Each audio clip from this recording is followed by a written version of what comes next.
Media के साथी आए, आप सभी को बहुत बहुत धन्यवाद। और आज आप सभी के समक्ष में हम लोग पहुंचे हैं। आप सभी को जैसे जानकारी है कि 25 जुलाई से ही बिहार में निषाद आरक्षण संकल्प यात्रा को लेकर हम लोग 100 दिन 101 दिन का पूरा किए यात्रा।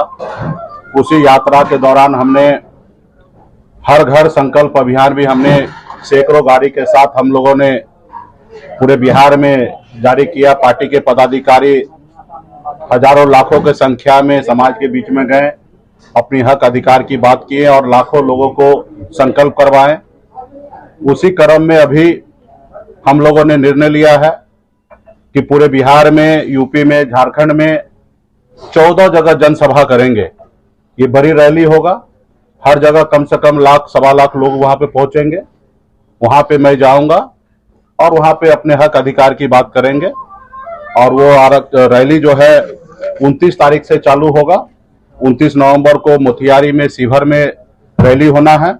30 तारीख को सहरसा, दरभंगा में रैली होना है।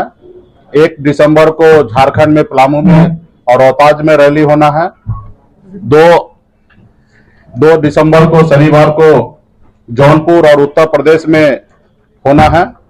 उसके साथ ही कैमूर में होना है। 3 दिसंबर को पीरपैंती, भागलपुर और मुंगेर में होना है। 5 दिसंबर को साहेबगंज झारखंड में और नौगछिया भागलपुर में होना है। और 6 दिसंबर को बेगूसराय और मुजफ्फरपुर में होना है। तो एक साथ में 14 रैली होना है। एक दिन में 2 रैली होना है और लगातार 1 हफ्ता तक रैली चलेगा, जहां पे लाखों निषाद वहां पे पहुंचेंगे और वही संकल्प दोहराया जाएगा कि अपने हक अधिकार के लिए लड़ाई लड़ना है, अपने पार्टी के साथ रहना है, अपने बच्चे के भविष्य के लिए लड़ाई लड़ना है। और मेरी लड़ाई वही है, आरक्षण नहीं तो गठबंधन नहीं, और गठबंधन नहीं तो वोट नहीं। और ये निश्चित तौर पे ये जो स्लोगन है ये भारत सरकार के लिए है, क्योंकि हमारी लड़ाई जो है भारत सरकार को ही आरक्षण पूरा करना है। क्योंकि बंगाल में निषाद को आरक्षण मिल रहा है, सभी उपजाति को, बीन बिल्दार, नुनिया, मला को, सबको आरक्षण बंगाल में मिल रहा है। दिल्ली में निषाद के सभी उपजाति, बीन बिल्दार, नुनिया, मला को आरक्षण मिल रहा है, लेकिन बिहार में या झारखंड में, उत्तर प्रदेश में नहीं मिल रहा है। तो मेरा मानना है कि देश एक है, देश के प्रधानमंत्री एक है, देश के गृह मंत्री एक है, देश का संविधान एक है। फिर हमारे साथ कहीं ना कहीं भेदभाव हो रहा है। 75 साल से लोगों ने हमें यूं ही वोट लेते रहा, हमें बेवकूफ बनाते रहा। तो हम लोगों ने हक अधिकार के लिए लड़ाई लड़ते लड़ते, संगठन के माध्यम से लड़ते लड़ते अभी हमने पॉलिटिकल पार्टी भी बना लिया है। और आपने देखा कि किस तरीके से चढ़ाव उतार हो रहा है। अभी माननीय मुख्यमंत्री जी को भी मैं धन्यवाद देता हूं कि बिहार में उन्होंने जाति आधारित गणना उन्होंने कराया। और जाति आधारित गणना में आपने देखने के लिए मिला होगा कि बिहार में 10.25% निषाद समाज है। अगर 1 नंबर में ओबीसी में अगर हमारे यादव भाई है, तो दूसरा नंबर में निषाद समाजी है, जो 10.25% की संख्या में पूरे बिहार में है। तो और अति पिछड़ा में 36% हमारे पास संख्या है। तो निश्चित तौर पे आने वाले समय में वोट से ही सारा परिवर्तन होता है। बाबा साहब भीमराव अंबेडकर ने कहा था कि अब रानी के पेट से जो बच्चा जन्म लेगा, जरूर नहीं कि वही राजा बनेगा। अब राजा वो बनेगा जिसके पास वोट होगा। तो वोट हमारे पास है। गरीब जनता का वोट से ही देश का प्रधानमंत्री चयन होता है, और गरीब जनता के वोट से ही राज्य में मुख्यमंत्री बनता है। और 10% वोट हमारे पास है। जब भी मौका मिला बिहार में सभी पॉलिटिकल पार्टी को हमने दिखाया, चाहे वो सहरसा में, सिमरी, बख्तियारपुर में। निषाद समाज का राजधानी है। और 6 दिसंबर को जो है बाबा साहब जी का श्रद्धांजलि दिवस है, इसलिए मुजफ्फरपुर और बेगूसराय रखा गया। उस रोज विशेष कार्यक्रम होगा। उस रोज का रैली जो होगा बाबा साहब के नाम होगा।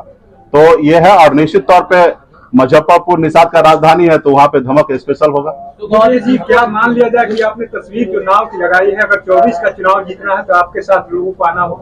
हाँ, मेरे नाव पे बैठना पड़ेगा। कोई ये उम्मीद करे कि मैं उसके पीछे पीछे चलूं, तो ये वो कल्पना करना भूल जाए। जिनको अगर 24 में पार लगना है, क्योंकि केवट हम हैं, भगवान श्री राम जी को भी पार लगना था तो केवट महाराज के पास आए थे। उसी तरीके से जिनको भी 24 के चुनाव में आगे निकलना है, सरकार बनाना है, वो निषाद समाज के पीछे आएंगे और निषाद समाज का एजेंडा को अपनाएंगे, तभी उसको नाव पे चढ़ने देंगे।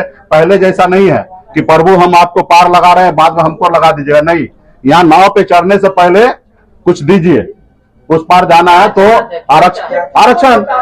आरक्षण लागू कीजिए।